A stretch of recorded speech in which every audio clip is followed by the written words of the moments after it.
Good afternoon. Good afternoon. Hello. I need a gauntlet. Good afternoon, everyone. I'm Ezekiel Dixon Roman, and welcome to the Control Society Speaker Series. This speaker series features nationally and internationally renowned scholars and thinkers that are doing work on data, algorithms, and new media, and their intersections with governmentality, power, and formations of difference. Co-curated by myself and Jessa Lingle of the Annenberg School for Communication, Control Societies is supported by Provost Excellence through Diversity Fund Grant, the School of Social Policy and Practice, the Annenberg School for Communication, and the Price Lab for Digital Humanities. Today, we have the honor to have Andre Brock here to share his work with us. Andre Brock is currently an assistant professor in communication studies at the University of Michigan. He is an interdisciplinary scholar with a master's degree in English and rhetoric from Carnegie Mellon University and a PhD in library and information science from the University of Illinois, Urbana-Champaign. His scholarship includes published articles on racial representations in video games, Black women in weblogs, whiteness, Blackness, and digital technoculture, as well as innovative and groundbreaking research on Black Twitter. His article, From the Black Hand Side, Twitter as a Cultural Conversation, challenged social science and communication research to confront the ways in which the field, in his own words, preserved a colorblind perspective on online endeavors by normalizing whiteness and othering everyone else, and sparked a conversation that continues as Twitter in particular continues to evolve as a communication platform. The author of numerous journal articles and book chapters, Dr. Brock's writings have appeared in prominent journals like Media, Culture, and Society, New Media and Society, Journal of Broadcast and Electronic Media, and Information, Communication, and Society. Dr. Brock is currently working on a book titled Distributed Blackness, African American Cybercultures. Today, he will be giving a talk on a governmental habit of thought, respectability, and Black Twitter. And please join me in welcoming Andre Brock.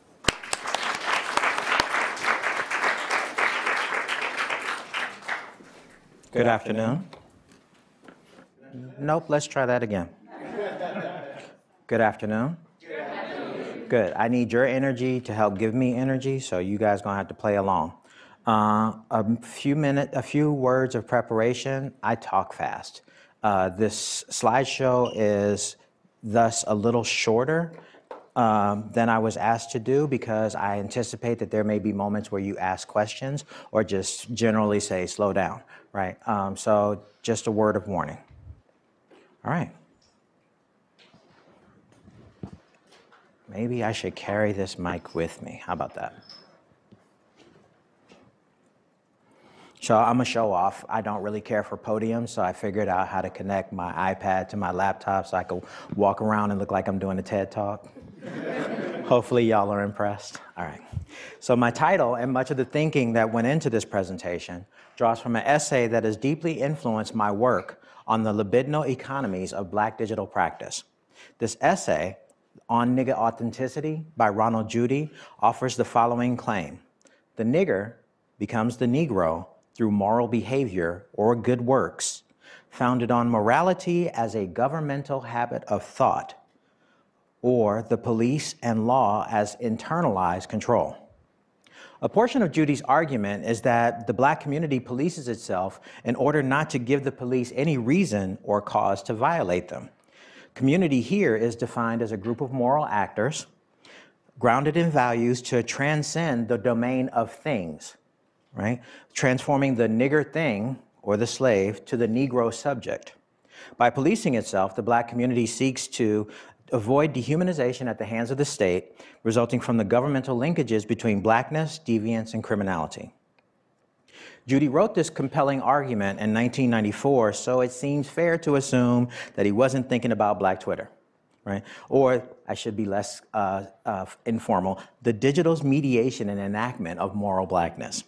I came here today then to talk a bit about how Black Twitter's digital practices, particularly around Black respectability politics, can be understood as governmentality, but also as resistance.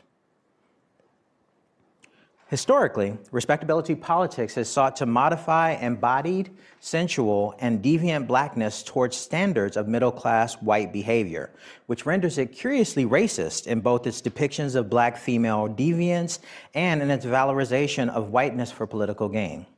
In recent years, social media and online spaces have become a fertile ground for respectability adherents. I don't know if any of you have heard of Hotep Twitter, but we might talk about that a little bit later, right? A space where images of inappropriate black behavior or representation can be recuperated with pithy admonitions to act right or do better. An analytics of government examining respectability adherents should reveal ostensibly rational goals executed through deliberate and systematic forms of thought, expertise, and knowledge. The programs that came up under this rubric are intended to transform and reorient black bodies away from older folk ways to modernity and nationality to achieve goals such as gaining access to the franchise, to become property owners instead of property, to avoid social death, and the ability to be heard as full-fledged participants in the American public sphere.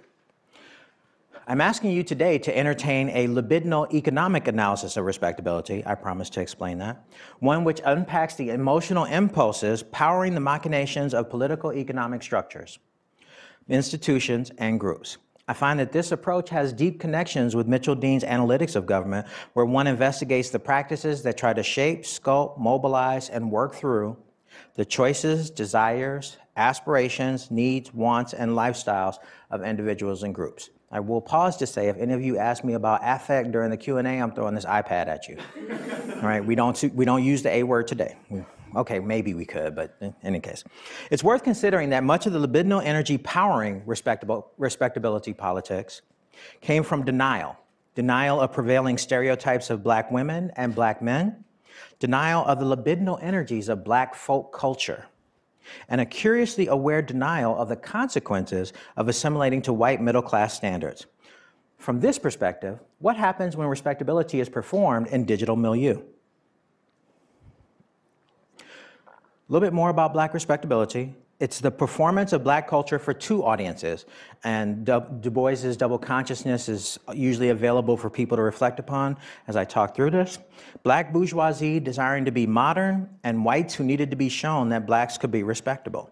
It emphasizes reform of individual behavior and attitudes, both as a goal itself and as a strategy for reform of the entire structural system of American race relations. And these include, but are not limited to, dress codes, rap music, expressive culture, speech patterns, and public etiquette. At the time, it was juke joints and jazz, right? Failure to conform with these politics is equated with deviance and correlated as the rationale for racism, racist terrorism, and institutional discrimination. Black respectability politics polices, sanitizes, and hides nonconformist behaviors of certain members of African American communities and individuals. So those of you who may be familiar with the Rosa Parks case, where she sat on the bus and they thought she was just a humble seamstress, but it turns out she is a seasoned organizer for the NAACP.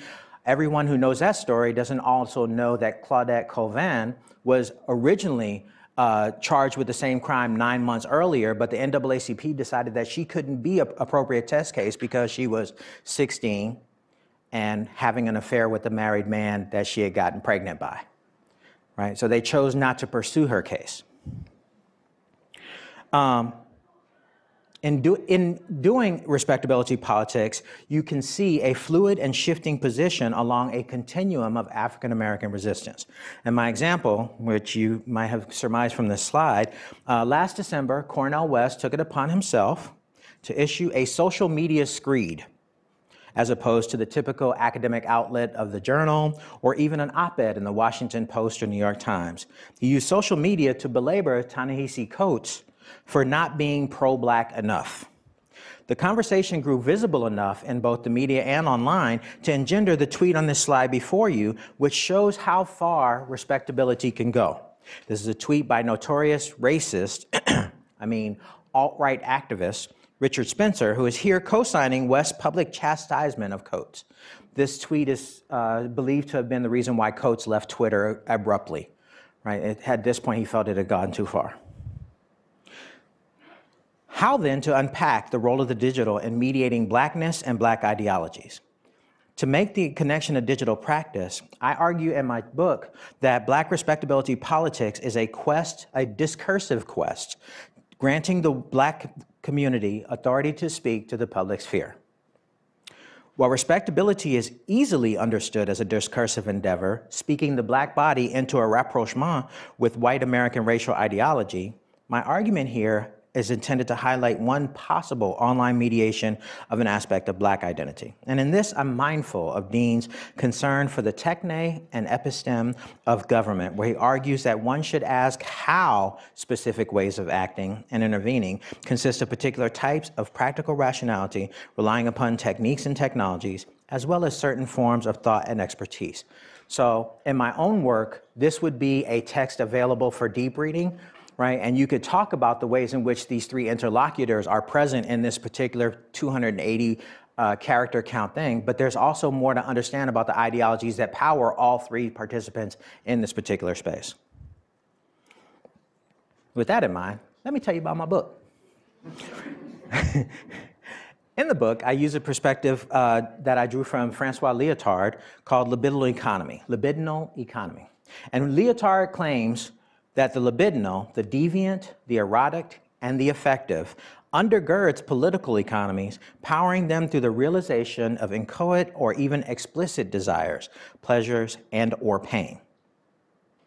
Extending this concept to race, Frank Wilderson explicitly references anti-Blackness as a libidinal energy powering American culture, art, and politics. And I think at this point, it's pretty easy to add it powers technologies and technological industries. If you look at the hiring demographics for the various tech companies, the percentages for underrepresented minorities is minuscule. Right? Anti-Blackness as a concept also helps to clarify Du Bois's double consciousness by illuminating the discursive coercion Black folk undergo to fit in. For this project, I've employed Libidinal Economy to analyze information technology and digital practice, not simply to slap a label of anti-Blackness upon the design, dissemination, and use of information and communication technologies, because if you remember the previous tweet, I'm sure Jack Dorsey had nothing to do with that. Right? But to make apparent the deeper influences of the libidinal on supposedly rational and efficient technical processes and practices. The primary benefit of libidinal economy is an illumination of how racial ideology powers digital practice. Some of my favorite examples are Lisa Nakamura's Glitch Racism article from 2013, where she says that racism is a feature of the internet, not something that just happens because certain individuals get online. Whitney Phillips, who is not as racial as I perhaps would like. I like you, Whitney. Hopefully you're not gonna watch this presentation. But in her discussion of trolling, right? Or Kishana Gray, who talks about griefing on gaming platforms such as Xbox Live, right? These can all be understood as pleasurable, white masculinist, and patriarchal digital practice, even or perhaps because of their deviance. Building upon this argument, turning to Black people, I argue in the book that one should understand Black digital practice as digital labor and desire. So I have a number of undergrad and graduate students who have come to me to talk about the natural hair care industry online. Some of you may be familiar with this. And their primary concern is that these people are just doing it to make money. And I'm like, no, many of them just got on because they want to do hair. The same ones who did hair in their basement because they wanted to, are the same people going online to do tutorials about it. It's not about making connections with brands or becoming an influencer. It's simply about the joy of being themselves in an online space, right? So digital labor and desire. Black Lives Matter is online politics and desire, right? Or in the case of Black Panther, representation and desire. Right? Removing desire from Black digital practice reduces agency. Right? We end up with a political economic space where online members become users or even worse, data.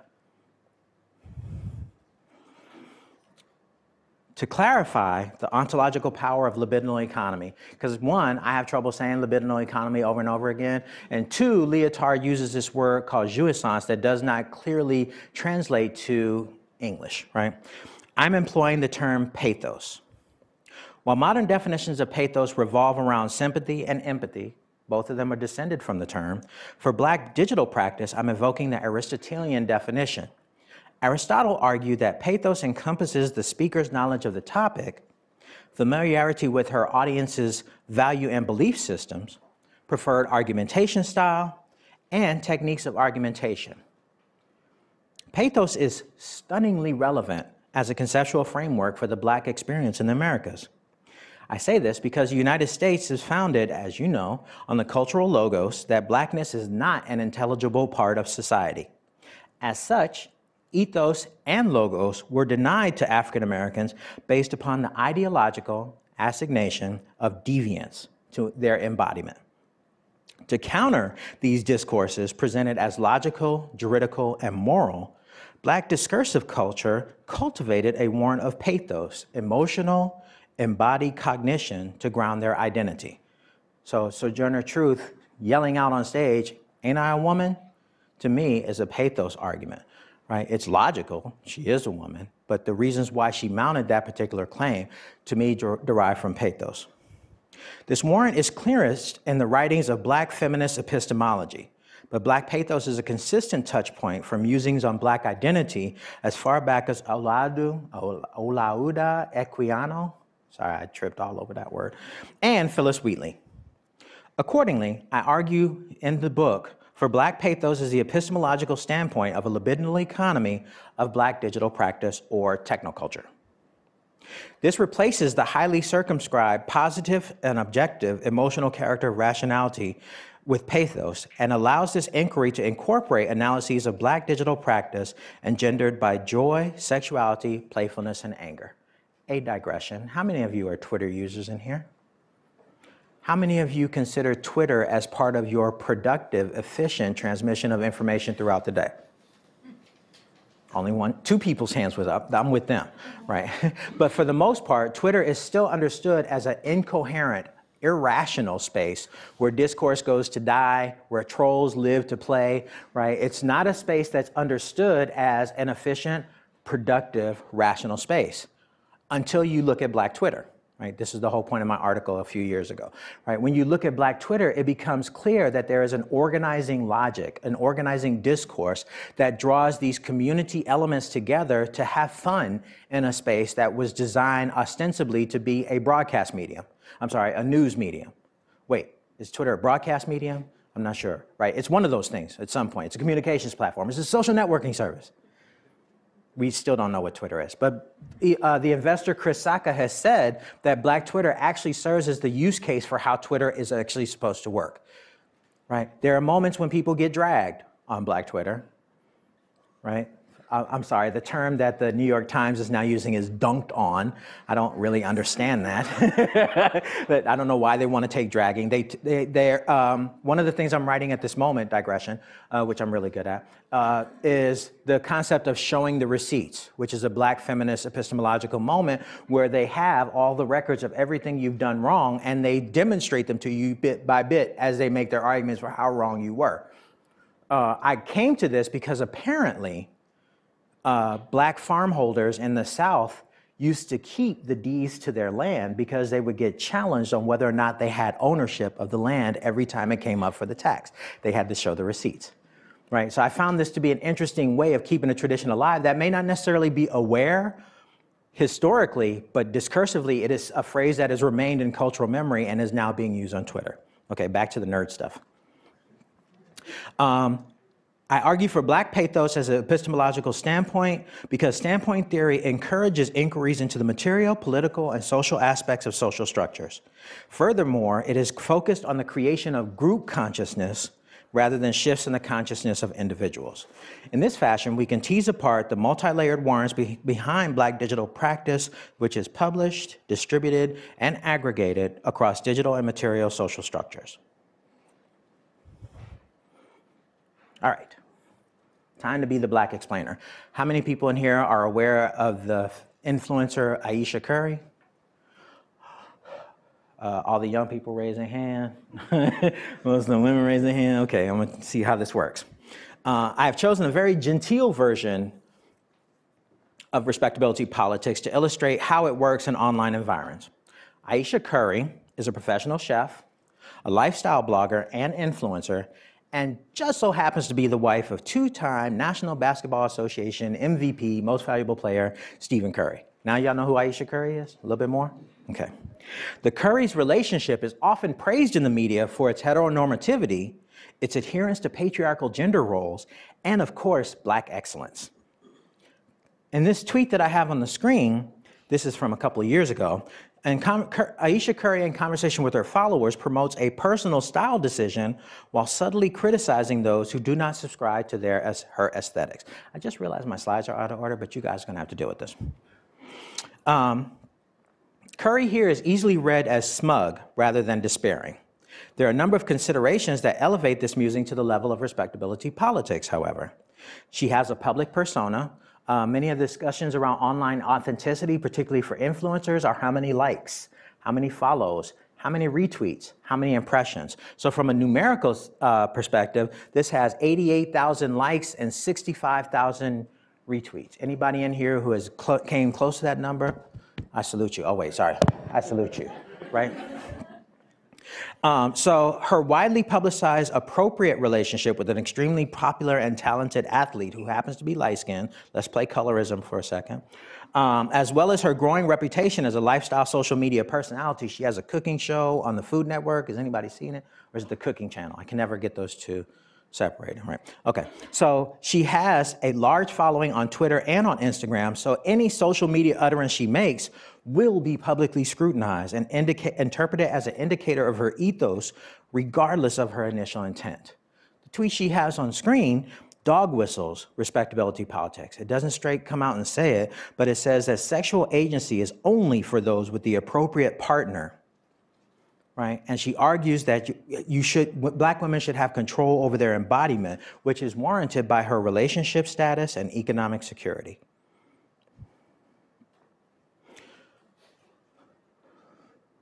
You know what? We're going to pause for a second while I make sure my slides are in order.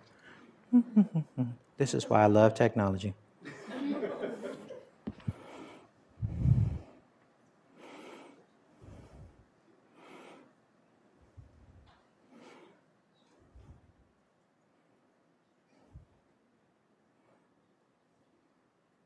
How's that? There we go. Black respectability politics thing should be understood as driven by the desire to make Black folk modern, right? In doing, despite or perhaps because of the assimilationist equivalence of modernity with white middle-class norms. In doing so, the movement has historically utilized information and communication technologies to disseminate their ideologies, even as they worry about these media's ability to distract.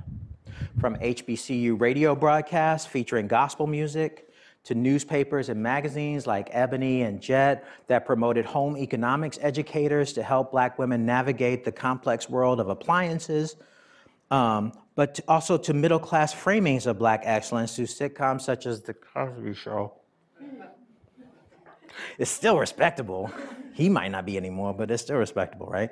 Respectability adherence expanded through communication technologies, their reach from the pulpit, which is historically the home of Black morality, right, to the living room. However, the internet throws a wrench in all this because it has interactive and personalizable characteristics, capacities, specifically for social media, and they've reduced the institutional communal appeals of Black respectability to individual exhortations hoping to reach a like-minded audience. So I talked about pathos a few slides ago. The pathos powering Black online respectability can be understood as despair. Despair over the continued demise of Black morality, intertwined with fears of being left behind in Western technoculture through inappropriate digital practice. Right? So those of you who are familiar with rap music may have heard a song by a gentleman named Mario. I can't remember Mario's last name. I was going to say Mims, but that might not be it. He's also known as the rapper Yo Gotti. Better? Too much explaining? The song is Down in the DM. May have heard it. Those who have not, this is a pay-in, right, to the ways in which you can use the direct messaging feature of certain networks, Instagram, Snapchat, and others, to conduct intimate relationships with other people. And one of the things he says that caught my attention when I was writing this is the way in which he talks about how filters are used to change the appearance of a person in order to make them more attractive. right? So here you have a rap song, which should technically be about drugs, women, and how much couture that I can wear, right? Here's someone here is interrogating what information technologies do to enhance the ways in which black representation can work, specifically female bodies, right? Because he's not talking about, should I even mention Safari at this point? No. Ain't nothing respectable about that, right? Nobody's worried about whether Safari had a filter. For those of you who may be interested, write this word down, Safaree. But do not look at it in the company of people with whom you are not familiar. It's not safe for work, right? But that image is not filtered in any sense of, well, he's not ashy, right? But it's not filtered in any particular way, right? So they're not talking about the regulation of black bodies. They're talking about the regulation of black women's bodies in digital media, right? Which makes it interesting to me, right?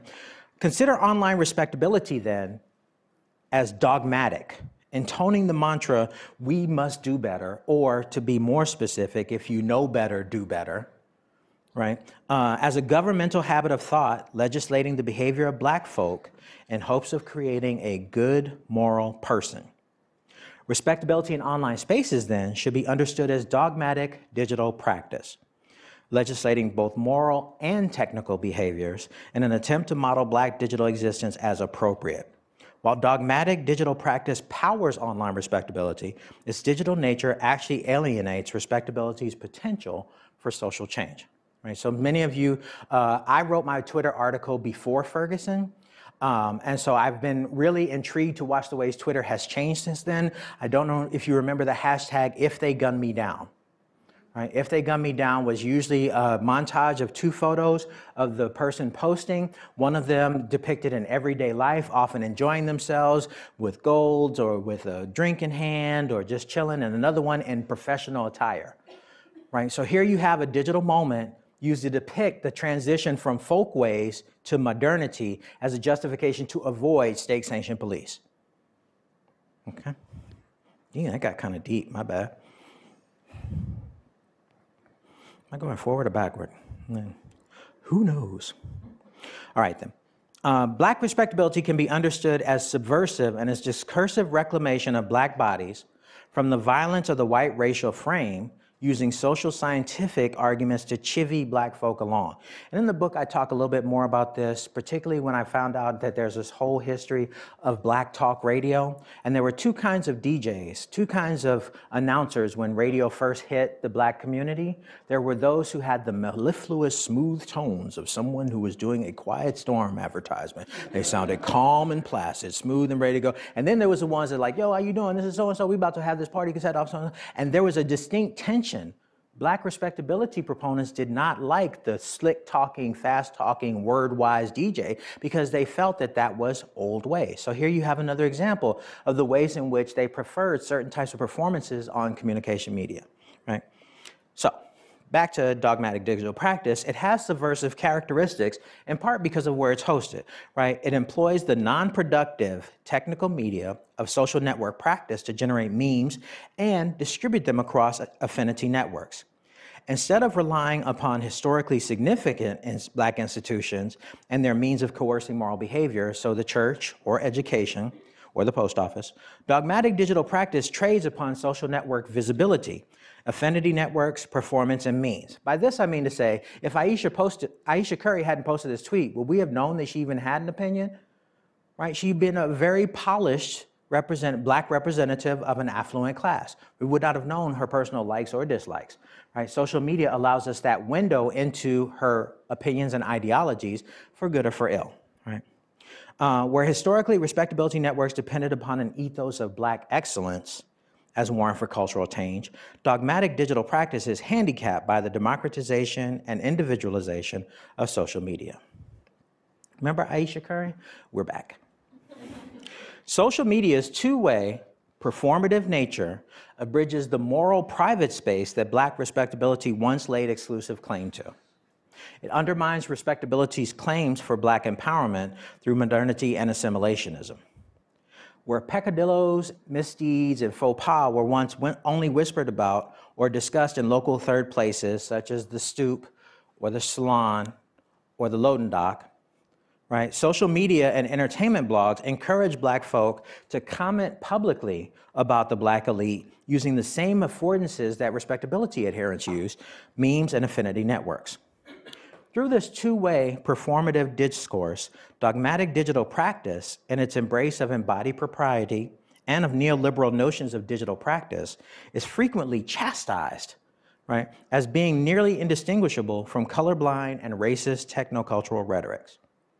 Feminists, youth, queer folk, and others can speak back publicly and often vituperatively, this is one of the nicer responses to Ayesha Curry, to respectability proponents in ways that were unavailable to them even 20 years ago. I realize that I skipped slides, so this presentation is much shorter than I planned to, but work with me. I began this presentation with the alt-right's embrace of respectability politics, and I close with a quote from a recent, poorly shown, hardly seen movie, Black Panther. I'll let you read it for a second, and then I'll finish talking.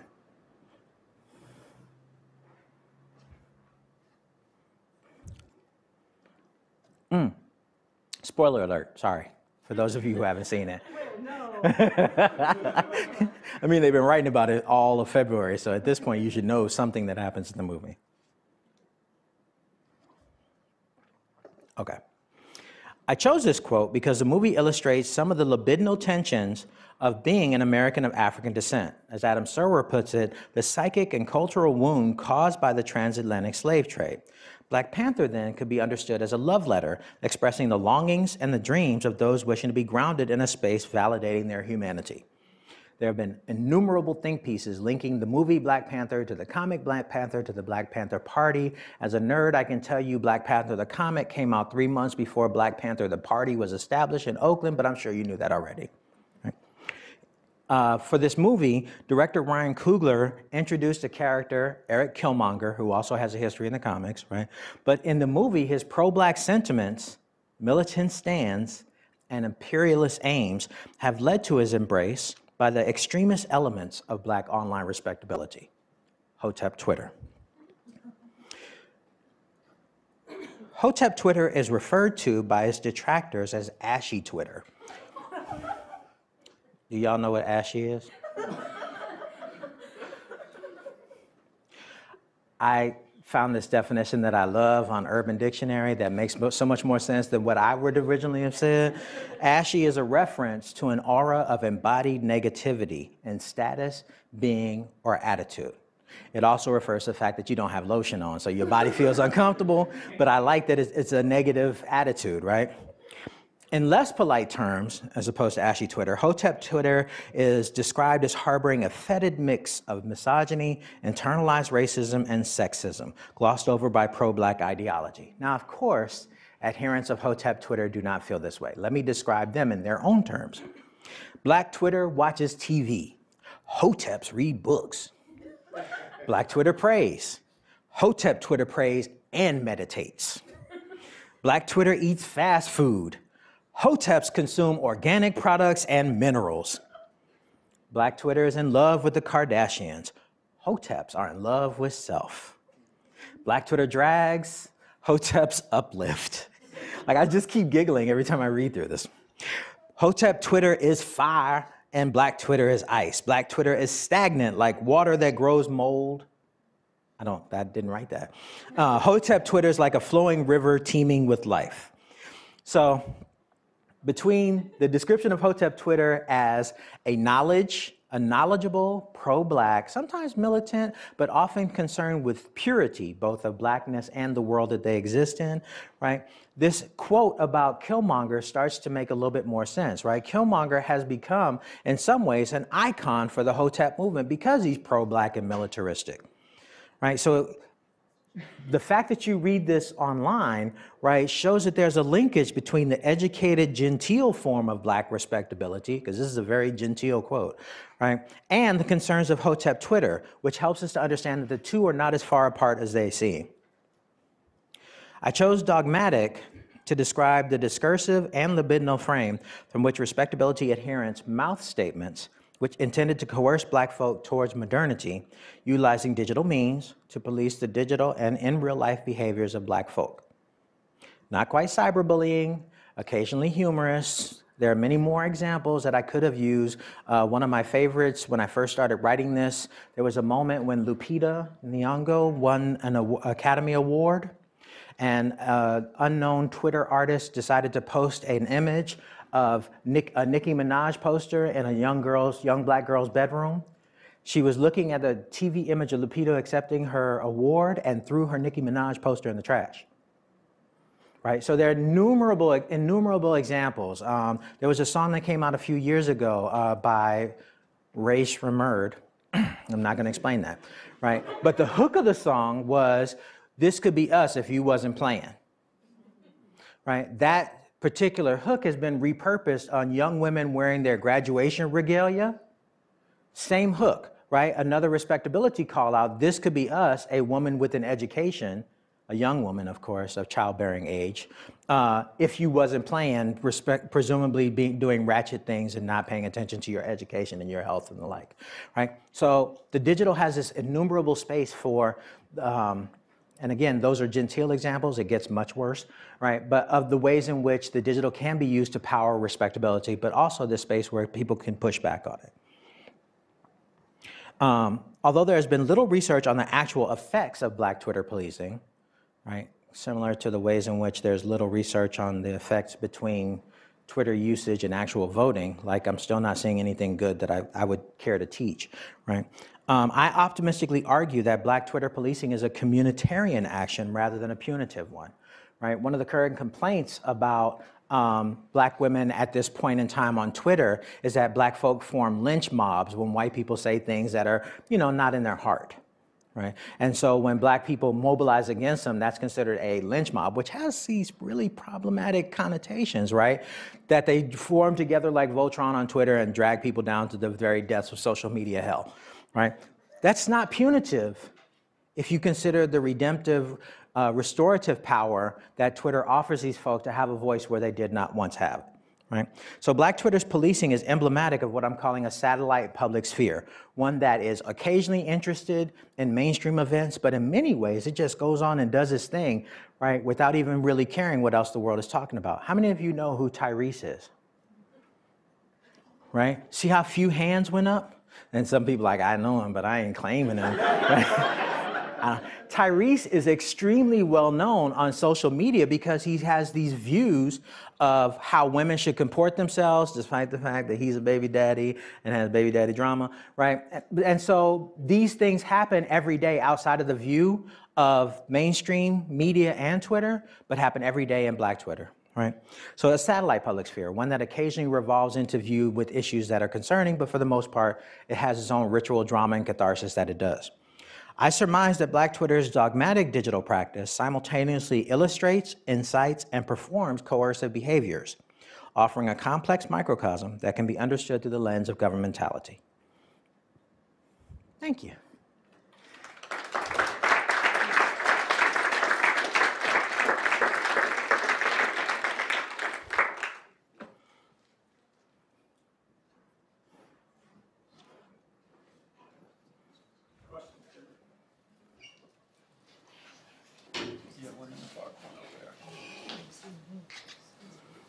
Yes.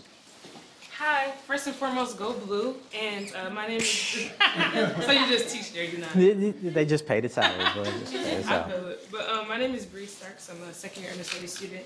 And my question has to do with the idea of respectability politics and people who, I'll just use an example. So Ayesha Curry, for example. I think a lot of problems within the community, especially Black Twitter, is that once someone says something, it's now attached to them, and now it gives the ability of those who are trolling to now find different things to attack them on. So example would be like if Ayesha Curry now decides she wants to wear a low-cut top one day, right? And now everyone's gonna now attack Ayesha Curry or whoever or whatever person decides that they want to give their standpoint.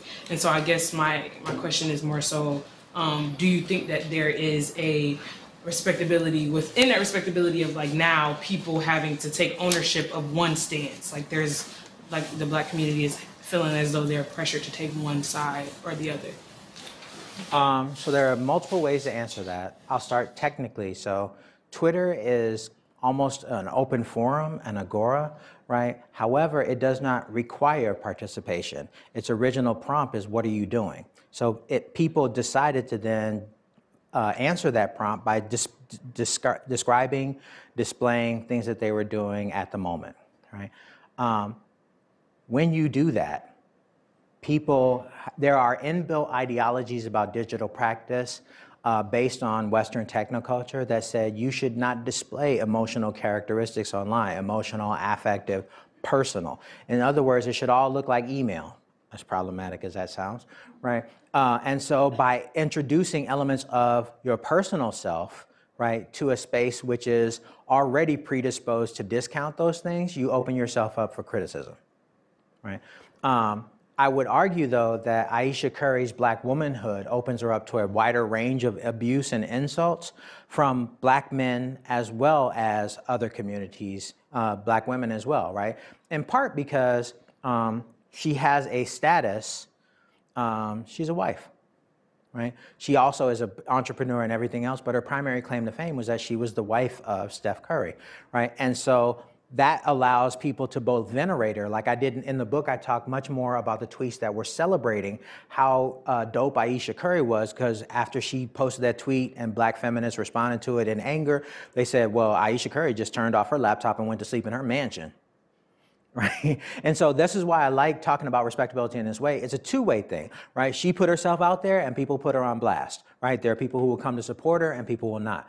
The catch is that most discourses that Black people participate in, I mentioned the lynch mob earlier, because of our animatedness, our volume, our loudness, are often perceived as irrational arguments, and they're not in many cases, right? They're just simply, we are passionate people who like to express ourselves, and part of our culture is who can deliver the wittiest, sharpest retort. Right, so if you understand it in those ways, a discursive community that's built around roasting people or joning on people, right, then you see a lot more of what happens with Ayesha Curry. I will say, however, that women in general, women of color, specifically women of color who embody queer and disabled, they experience so much more abuse, it's not even funny, right? So there's a whole level. One of my friends, Tressie Cottom, talked about in a recent article how she had to get in her contract, which should be of interest to academics out here, when she negotiated her contract with her university, they built in a cybersecurity clause for her, right? Because she gets so much hate mail and hate tweets and phone calls and the like that they had to have her IT department set up a separate space to monitor her web traffic. Right. And so the Black woman's body still catches a lot of heat online, right? That's part of respectability, but that's also a much wider symptom of the American cultural ideology that we live in. How's that? Thank you. Yes. Hi, my name is Imani Hester. I'm a second-year social work student here at Penn. So I went to Spelman College, historically Black college. Yeah, in Atlanta, all-female college, and recently there was kind of like a Black Twitter, HBCU, Spelman, Morehouse Twitter debacle,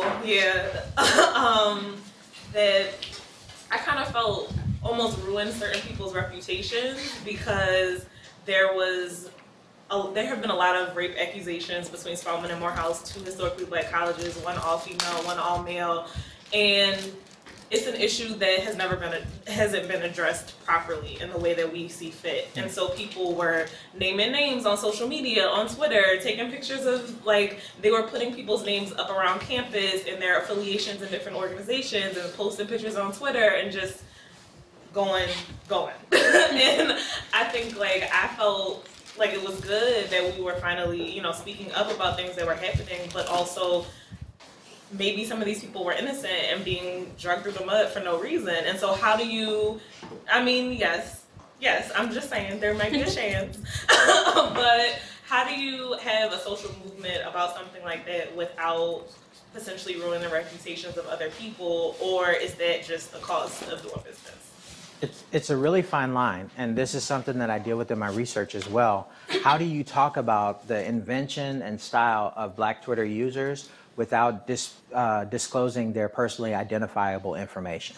Right? Do you show their usernames? Do you show their user IDs? Right? Do you find ways to de-link the information you're presenting about them from ways that they can be Google search, which happens so easily nowadays, right? And so this is a question. I will say that, in particular, the Me Too movement is almost an ideal example of some of the stuff I talked about today, a two-way movement where women and men are attempting to speak out against a culture of sexual harassment and rape, right, individually, right? And so they're using the tools that are available to them as individuals and social media to publish information about their assailants, right? That is problematic, although my tendency is to believe the accuser, not the person who is trying to defend themselves, right? Because in many cases, like as you've seen with the Me Too movement, some of these guys come up and say, well, I thought it was consensual.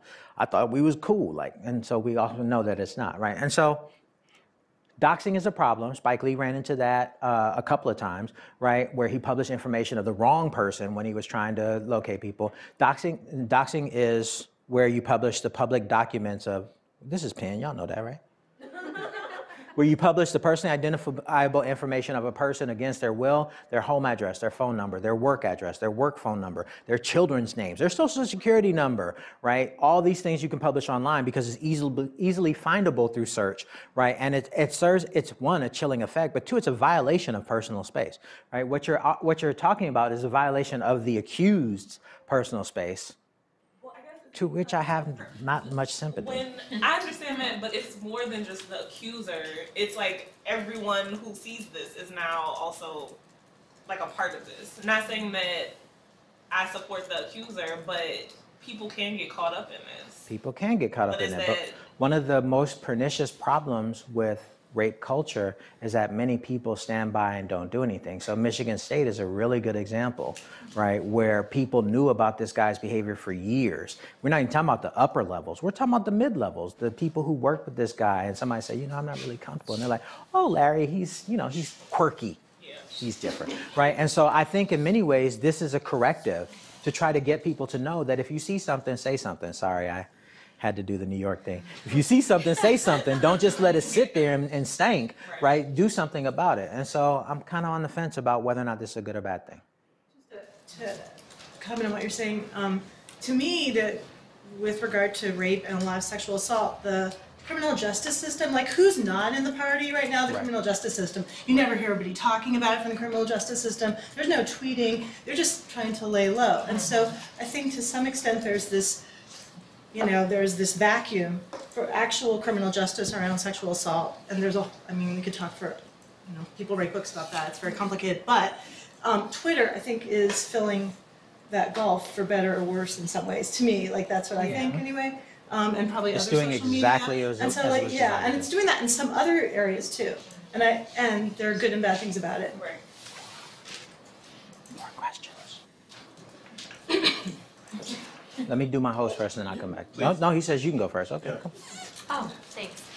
First of all, thank you. That was really interesting and useful. My question is, you briefly, just in response to one of the questions, talked about how queer bodies and disabled bodies then get more put on them, right?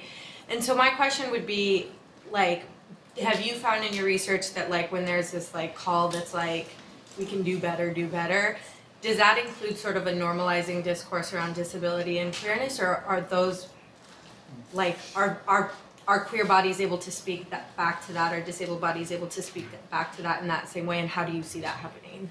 So it's not my particular area of research. I'd point to Elizabeth Elsasser's work. I can't remember the young lady's name at Northeastern, but her work is good too. I'll remember in a minute. But specifically, in my timeline, I make an effort to follow people who are different from me. And so my timeline is full of indigenous activists who are talking about Standing Rock, but also the crimes against indigenous women in Canada. It's also full of people, Spoonies, which I should look up and I have not, but a group of disabled people who have invisible disabilities, right? And they talk about the ways in which their disability affects their perception of what goes on online, right? But I'm an edge case, I'm a researcher, right? I will say that Twitter gives them a space to make themselves heard where they weren't heard before, Right. And so in that case, it's particularly valuable to them. Whether or not those things will trend, right? And apparently it's been made newsworthy recently that the trending topics algorithm is not what we thought it was, right? But at least there's a space where they can promote themselves. And if they get enough people together behind a topic or a hashtag, they can then make their concerns more visible, which is how Me Too really jumped off in the first place, right? And so, yes, maybe. Well, yeah. Well, and I guess part of my other question is, do you see part of the discourse on Black Twitter to be like also sort of erase disability and queerness, or not really? Depends on who you talk to. Freelon, McElwain, and Clark did a study last year where they looked at how you could determine the composition of Black Twitter, and they found 6 different groups, including young people, educated professionals, Black women of a particular age, and so on and so forth. These groups could be understood as comprising Black Twitter, yet they had their own small ecospheres of discourse. So yes, depending on who you talk to, there will be people who who are ableist, right, and sexist on Black Twitter, but for the most part, I think I argue that we should try to understand it as a community interested in certain types of justice. You're welcome. So thank you so much for such a good, interesting, fascinating talk. Thank you for inviting me. I should have said that at the beginning. Absolutely. Actually, just so everyone knows, I tried to get him here last year. It wouldn't have been as good last year. So I'm super excited we got to hear this. So thank you. So my question, I think I have a 2-part question. Part of it is related to respectability politics and the notion of pathos. And so I'm really thinking about Evelyn Higginbotham's work and the ways in which Evelyn Higginbotham really connects the history of Black respectability politics to the church, in particular the Protestant church, and in particular, not just specifically middle-class Black women conforming themselves in order to align themselves to middle-class white women of the elite Protestant church, right? And I'm really wondering about where you see the religious, or even particularly Black religious, coming in here, not necessarily even looking specifically for those signifiers or those tropes, but the ways in which they might become part of those very pathos that you're even speaking to, right? And I'm even thinking about here, I mean, you pointed to a couple that one might say are already touching the theoretical or sort of tangents or boundaries. Cornel West, or, scholar of Black religion, right? Not just a philosopher, really coming out of Black religion, Black religious studies, and Black theology in particular. And then actually Ayesha Curry. The Currys are known to be deeply steeped in the Black church. I mean, every bit of their Black respectability, their very embodiment, is very much so about sort of their own sort of embodied heir to the Black church itself. And so I'm wondering about, yes, how you're thinking about the religious, or in particular Black religion, in relation to pathos. And then somewhat similar to that, this is my second question. Your work, one of the fascinating parts about your work is what you're doing, and at least what I hear you doing, is speaking to or capturing, let me say, the multiplicities of Blackness, right? In a way that Michael Dawson did with Black visions, or specifically dealing with the multiplicity of Black ideologies, or political ideologies in the Black community, and also in a way that Kathy Cohen also has done in her own work around marginalization, even politics of deviance.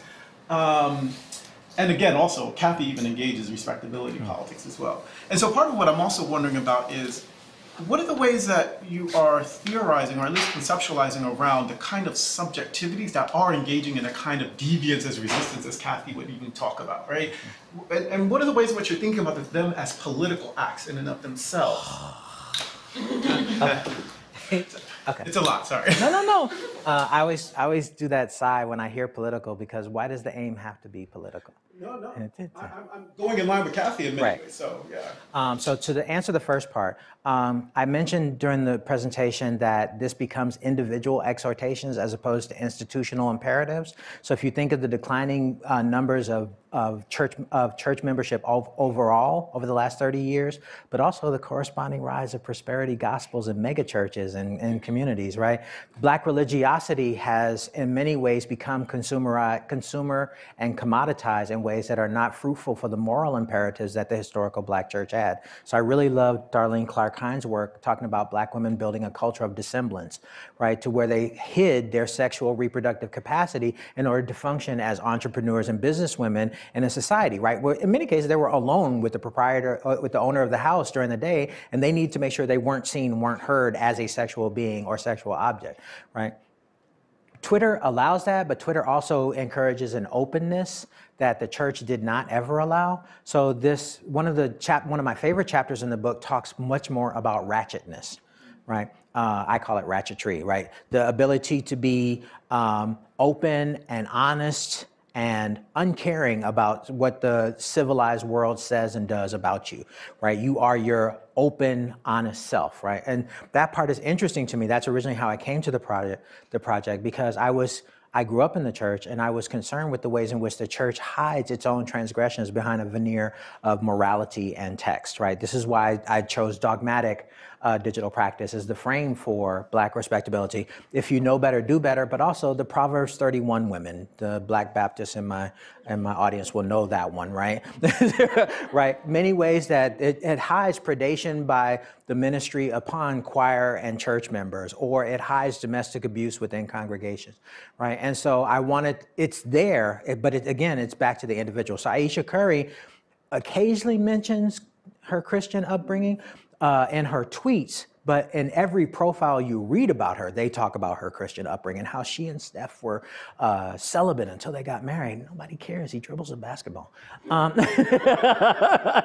okay, LeBron dribbles a basketball too. I'm a LeBron fan, not a Steph fan. Any case, so it's there, but it's much more on the level of individual ethos, right, leading to a pathos of respectability, as opposed to the entire weight of the church and a church community behind you saying, as the Black women's groups did in the early stages of Jim Crow, when Black folk were streaming up from the South to find jobs in cities like Philadelphia and Chicago and Detroit, and these women would meet them at the train station saying, now you know you need to wash your butt. Right? You can't come up here stinking, hoping to find a job. So hygiene was a consideration. They didn't want them to go to the juke joints. And this was all bolstered by the weight of the church behind them. And I love Brooks Higginbotham's work. A lot of it is in here, but it's not in this particular presentation. Cohen's deviance was also, because I did ratchetry, was also one of the first ways in which I began approaching this project. I love her statement on deviance. She also wrote that in '94, right? And she was particularly talking about hip hop, right? And the ways that these youth in these inner city communities who loved hip hop at the time, it was still kind of Afrocentric. The Ice Cube had just dropped his second album, Death Certificate, that shows you my hip hop nerdery, right? And so there was this concern that hardcore gangster rap was destroying whatever moral fiber the youth had, which is the same thing they said about jazz and rock and roll and the blues, right? And Cohen's argument is that we should actually take this deviance to be understood as an act of resistance against the ways that industrial society is trying to modernize these bodies in order to get them to fit in. Right? They're holding on, these kids were holding on to a culture that represented and validated them in ways that performed deviance to the outside world, but was coherent and consistent, logical and ethical within the confines of that world. So for me, deviance, in part, turns upon the perceived deviance of the African-American community, but it also turns upon the deviance of Twitter itself. So I talked about earlier, Twitter is not a productive space. I mean, I can get lost in Twitter for days when I'm supposed to be doing my presentation. But in many ways, Black Twitter has made Twitter a coherent space through its cultural communitarian ethos, right? Performance of consistent tropes of discourse and invention and style, right? And so that happens. But I also argue that that happens on Instagram and that happens on Tumblr, right? There are many ways that African-American and people of color and queer fandoms have made these spaces coherent and productive for themselves while still being seen as deviant to the outside. 2 questions, 2 answers. Boom. Nailed it. More questions? Comments? Come on, we got time. I still got. Oh, hey, how you doing? Good. Thank you for a great presentation. You mentioned, this actually sort of links up with what you just finished saying, I think.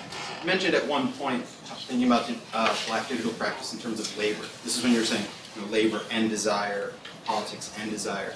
I wonder if you could talk a little bit more about how you conceive of these practices as labor. I mean, what you just described is a lot of labor, sort of construction of a space and norms.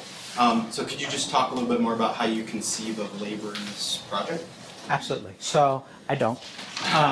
In part because I have this long section in the book, my editor can tell you, where I rail against political economy, which wants to see our participation in any mediated environment as labor, whether it's we're sitting there and consuming the media products, or when it came to the internet, where we sit there and type. We do work that otherwise distracts us from the productive, efficient beings that we're supposed to be in other spaces to construct ourselves in these digital realms, right? And in many cases, in order to recuperate what Black folk were doing online, right? And this is drawn on my histories with community technology centers. I don't know how old many of you are, but many of these spaces were built so that Black people could go online, not to surf Facebook or Tumblr, but to learn Microsoft Word so they could get that good job, right? When the smartphone came along, particularly the advanced versions that you all have in your pockets or purses now, right? But also with the rise of social networking services themselves, Black Planet, AOL, Microsoft Messenger, Yahoo Chat, right? It was seen that people were doing the work of representing themselves in these spaces with no discernible outcome that a political economist could understand. Right, and so I was trying to figure out how to talk about the things that people were doing, not necessarily as work, but as something pleasurable to themselves. So this kind of sort of answers your question from a few minutes ago. One of the things I've been drawing on is philosophers of race, particularly George Yancey, Linda Martine Alcoff, and Robert Gooding Williams. And Gooding Williams, to me, is particularly interesting because he says there's an intentionality to Black identity, right?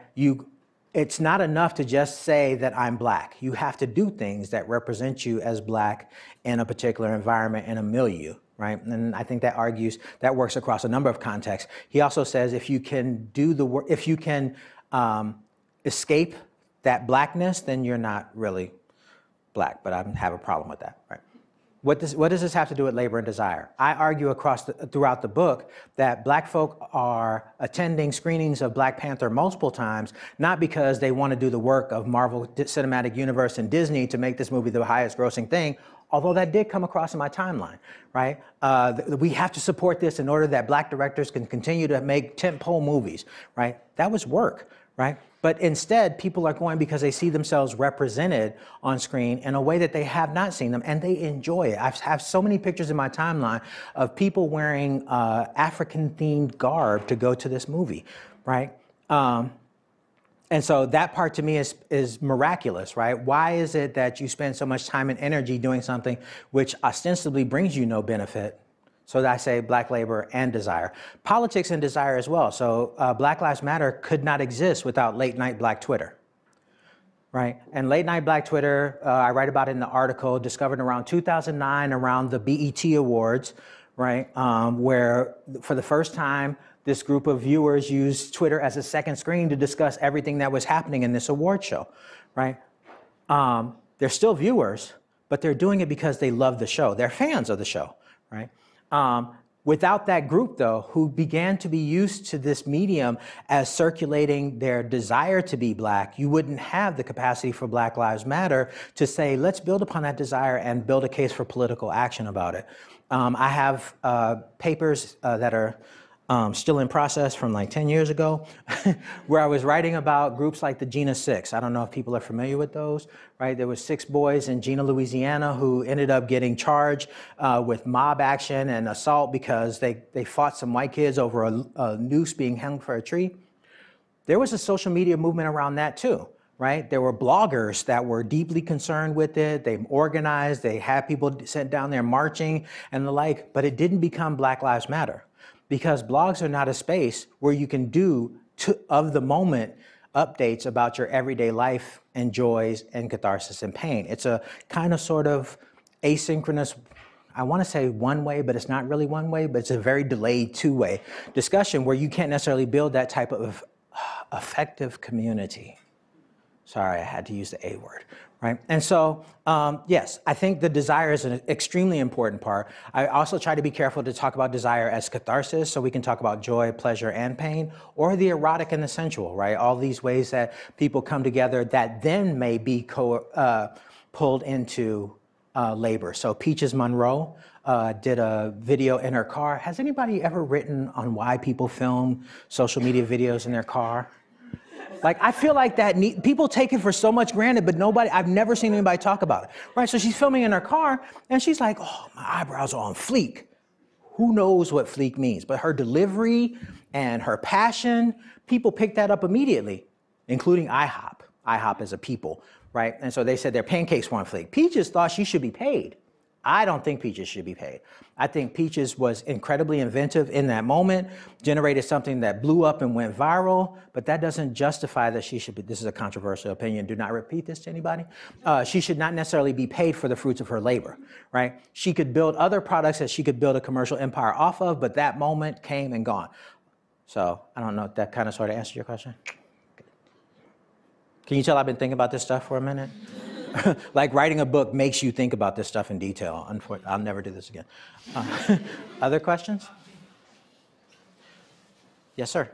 Yeah, do you think there's any credibility to the notion that these formats or these forums are used for policing and it's done in a different way, the information that goes across the airwaves? And I mean that from a perspective of, say, for instance, in today's news with the school shootings and things like this versus something that's mentioned through the same media forum on Twitter or Facebook by a person in the hood who's doing something illicit. Mm-hmm. Police will show up at the door based on information that was submitted online. So, first of all, is this legitimate information being passed across the airwaves, or is it just all opinion? Or is it just really being used as here's this forum, use it and have your conversations, but we're watching, we're listening, and... Yes. All right, next question. No. So this is another reason why I wrote the book. So I wanted to write about race and technoculture. And if I argue that technoculture has elements of whiteness built in.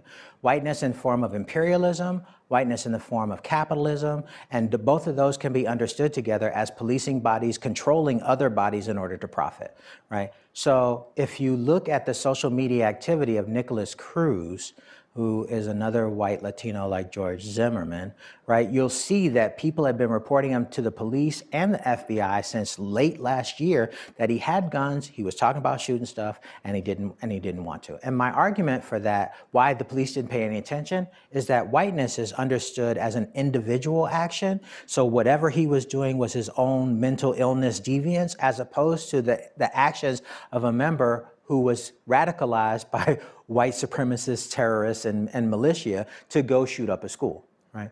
On the other hand, Desmond Patton up at Columbia is doing work, his organization is Safe Lab, and Desmond does work where he looks at how police track gang activity through social media activity, right? It's problematic, right? Because people get involved in gangs not because they want to be criminals, but because those gangs offer a space, one, of safety, but two, of family, right? And I've had these discussions with Desmond, so this is not anything new. If you're watching this, Desmond, we're good. But I also argue that whiteness builds in a surveillance capacity into most communication technologies, but in particular in the internet, in the guise of democratic libertarianism. So John Perry Barlow just passed, that was his thing. His thing was that we should have a network where everybody can be free and traffic should move without surveillance. This is a libertarian moment. The problem is when you build a libertarian space where traffic can move unrestrictedly, that traffic has to be tracked. It has to be, otherwise you get lots of noise and the network doesn't work. So the continual movement of this data through nodes, through servers, from cameras to data repositories has to be tracked and controlled by somebody. Whiteness ensures that black bodies and brown bodies and female bodies that use these networks accrue an additional level of scrutiny, right, that white bodies do not. So Kate Crawford at Microsoft Research talked about a moment she called normcore, right, which is where white people who are tourists visiting New York City would dress like people from New York City as opposed to wearing their Michigan apparel or their Ohio State apparel. Like instead of wearing the stuff that they would wear at home, right, they would just dress normally. And she's argued that this was a way for white people to avoid surveillance, the new surveillance techniques that were happening. I was like, well, Kate, how does that work with black people? So, I hadn't thought about that. Right? And so, you know, that the system already has this capacity for surveillance and the like built in. My argument is that even though it does, that should not stop you from living your life, right? And in the book, I talk about Althusser's interpolation, which is Fanon's interpolation, right? And so interpolation is the idea that you are always already constructed as a subject through whatever institution is viewing you, right? And his example was, he was walking down the street in his home country, and this white woman and her child were at this grocery store, and he passed by, and the little boy said, "Look, mama, a Negro." And he said at that moment, he felt trapped in his body, right? That was the only thing that he could be. I argue that Western technoculture is heavily invested in getting that recording of the Negro, right? And making it actionable in ways that are discriminatory, racist, and the like, right? There aren't necessarily a lot of positive applications for it. The good thing, though, and this is the reason why I read Alcoff and Gooding-Williams, they also talk about the possibility that, and this has connections to the internet, that recording, that moment when you were hailed. So how many of you are Facebook users? Still? Good. Right. Does your Facebook use encompass your entire life? Think about it. Most of it, right? A lot of it. It keeps your game playing, it keeps your likes, it keeps your videos, it keeps your pictures, it keeps your contacts, it keeps a lot of it, but that is not you. The you is the thing that happens after the hail. So the reason why Facebook has to keep recording you is because that you that they hail, that you that they call into being at that moment when you sign into Facebook and add your content continually changes. That's the part I wanted to write about for Black technoculture. The fact that even though we're aware of the hail, I'm trying to be all theoretical, I call this the post-present, right? Even though we're constructed at the moment of the hail, we're still looking to have fun in that few moments that we have that are free of work and family and everything else. How's that? Come on, I got time for one more. I'm hungry. Yes, sir. Yes, ma'am. What role do you think Black vernacular will play in the future? Do you think it's up to the world to adopt it and understand it and keep, trying to be meticulous about not forcing people to be one way or the other? And I say that because I don't know if you remember a few years ago, there was a video that went around about an individual that was giving a testimony about one of the shootings, and everyone was being super meticulous about the way that she gave her testimony and her ability to. Her partner was dead in the seat next to her. Right, and so with things like that, it seems as though we're still forced to speak in a certain tone or speak in a certain way, and we make jokes about having to assimilate or having to code switch, but I believe there needs to be a time where people just got to get with the program, or what? Because I don't know. I just feel like there is still an importance of certain parts of Black vernacular. And then, of course, yes, I think there's a lot of just slang that doesn't need to be included in everything. But I guess, I'm just wondering what your thoughts are on that. Are you asking me to solve Ebonics right here? So, Black Panther was interesting to me, and sounds tangential, but I swear it's not, right? In that so many people dressed in African-themed garb to attend this movie about an African aristocracy that lived in a space that had never been colonized by Europeans. And my Blackness was unmoved by that. I love being American. I love slang.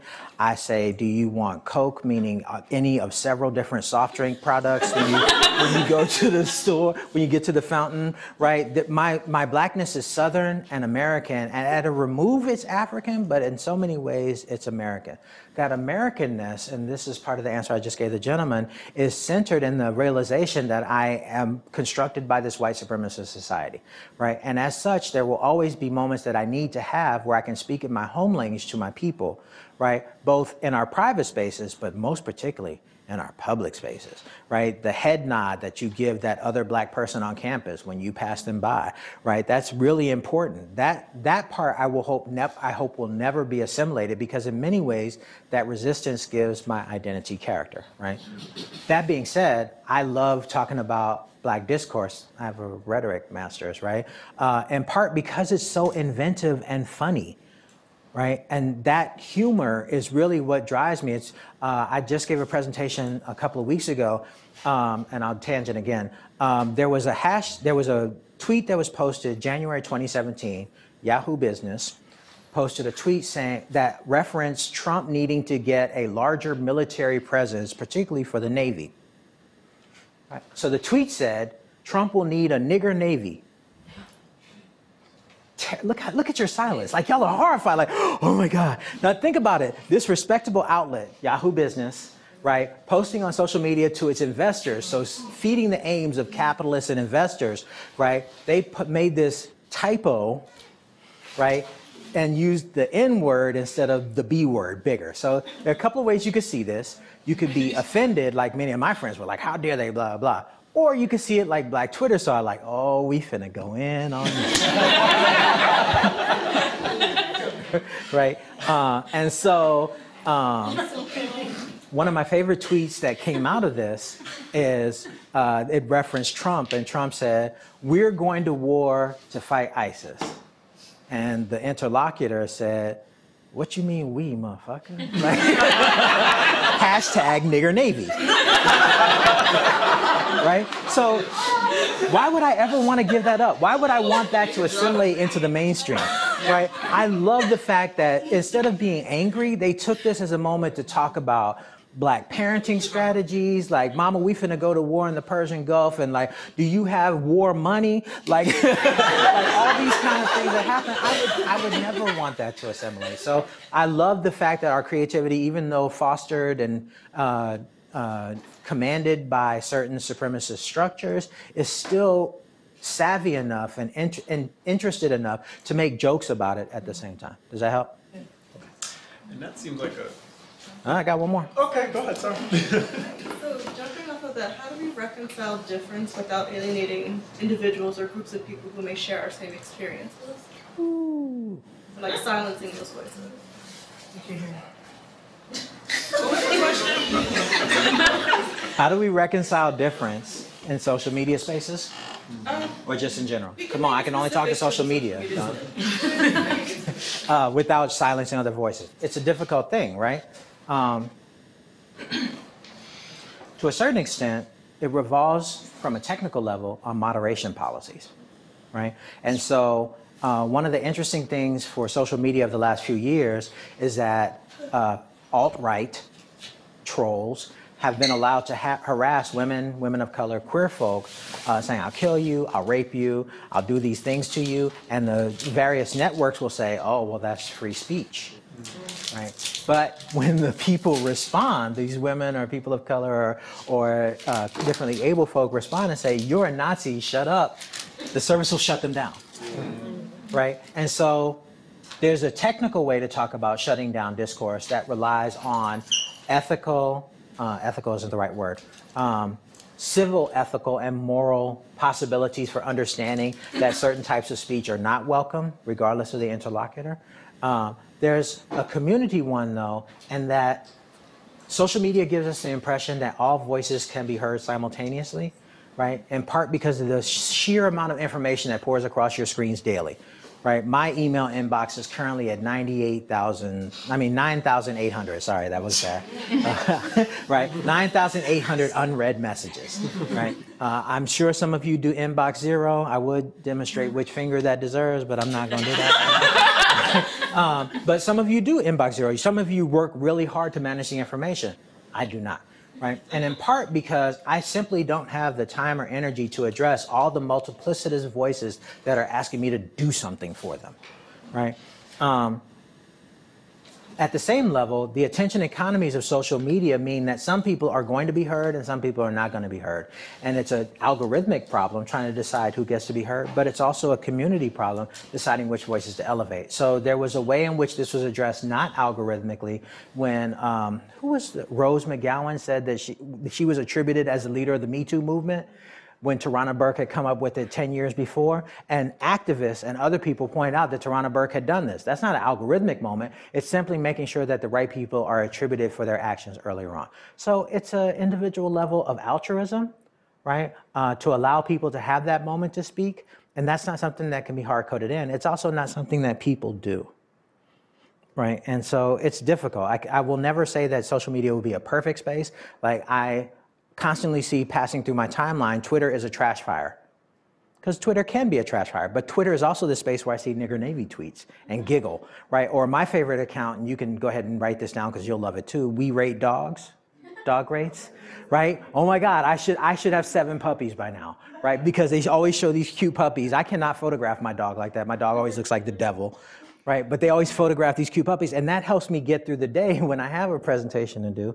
In 48 hours, right? It helps me get through that moment. So, I don't know. That was my answer. How's that? Okay. So I think about Judith Butler here, and the work she did around excitable speech, and in particular around censorship. Hmm? And part of what she argues is the problematic of censorship is that it forecloses the possibility of any kind of discursive agency, and particularly disrupting such ideologies, such as alt-right or whatever it might be.